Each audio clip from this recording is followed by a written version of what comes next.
What's up viewers, in this video I'm going to show you how you can install a rear dash cam. This video is being recorded around the same time frame I installed my Prinsu roof rack. To install a Prinsu roof rack, you have to drop the headliner so you can access bolts behind the headliner.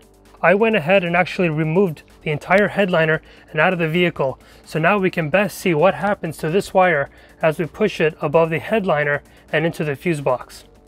In my previous video, we installed a front-facing dash camera and wired it to the fuse box inside the cabin. In this video, we'll go through how to wire your rear dash camera behind this trim through the wire grommet and sending the wire safely all the way to the fuse box in the front. Alternatively, if your Rav4 has a 12-volt socket in the back of the car, you can also connect to this as well. There are typically two types of rear-facing dash cameras that's available. One, you can purchase any type of dash camera and just use it in the rear so it operates independently, or you can get one that is part of a kit of two cameras, one for the rear and one for the front, and your front being your primary, where then you will run a wire from that location around the headliner to this location over here. This dash camera is already installed, so I'm going to go ahead and show you what you need to do to have it installed just like I did. First thing you'll want to do is remove this trim. It's held in place by 4 clips, and you just simply use brute force to pull it out.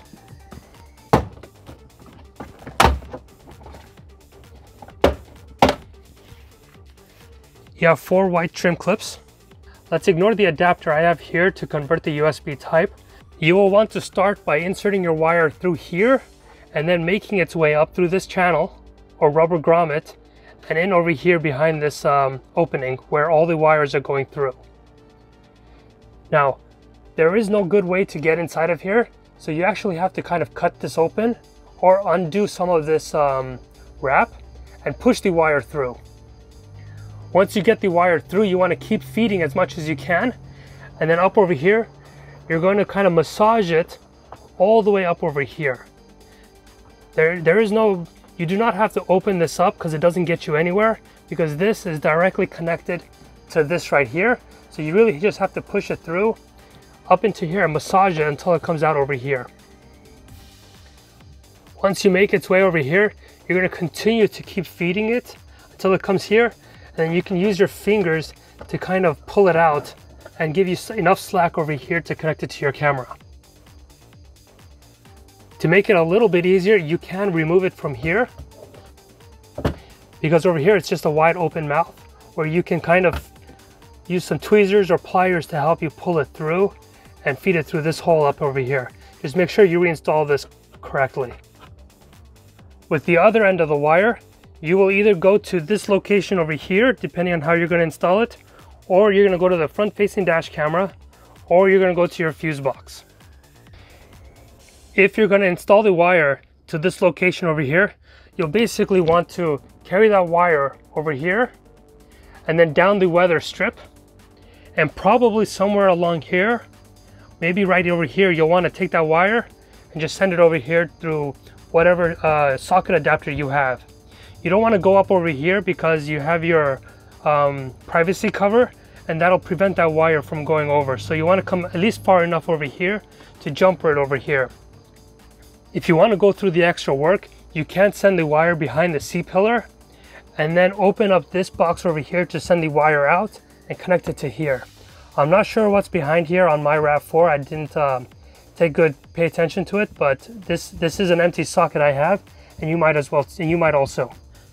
If you have the front-facing dash camera that comes with a rear-facing dash camera, you'll want to start over here, go inside of your headliner, and then over here you either remove this so that you can go below the airbag or go over the airbag by tucking your wire here, and then you'll come over here and then you'll put your wire behind the weather strip, and then you'll come over here and go inside of this panel, just tuck your wire inside of here.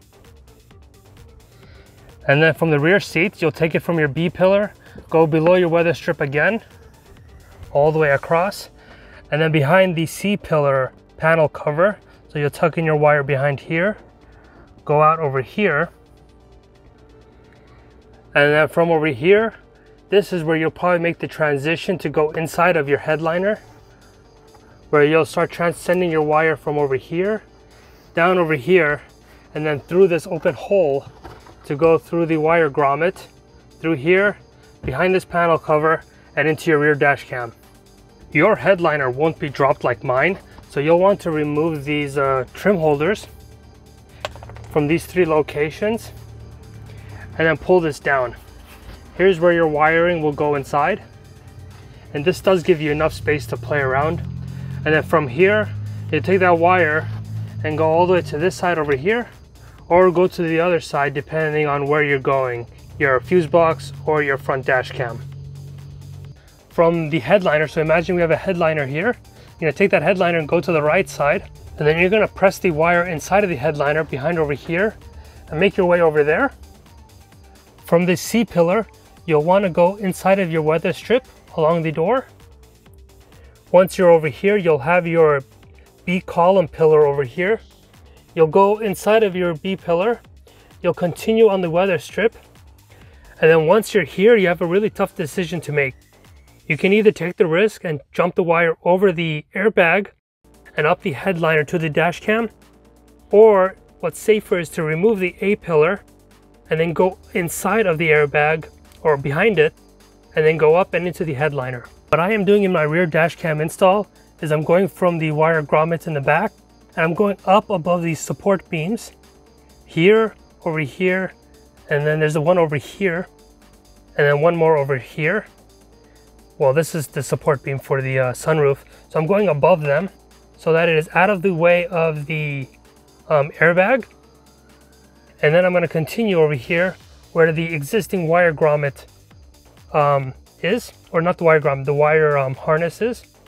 And then I'm going to go behind this connector and then down into my fuse box. In my previous video where I showed you how to install the front facing dash camera, where we sent wire from the dash camera up the headliner, and then over here we went over the A pillar and then down the weather strip into the fuse box. I've now realized that what we've done is probably unsafe because that jumper from this location down to the weather strip is over the airbag. That could either restrict the airbag's ability to expand, which I highly doubt because these things are powerful, or it can create an unsafe situation with the wire being in this location. There is no other good way to do this unless you remove the A pillar. So the risk is going to be on you to decide how you want to manage the wiring. But removing the A pillar isn't that impossible.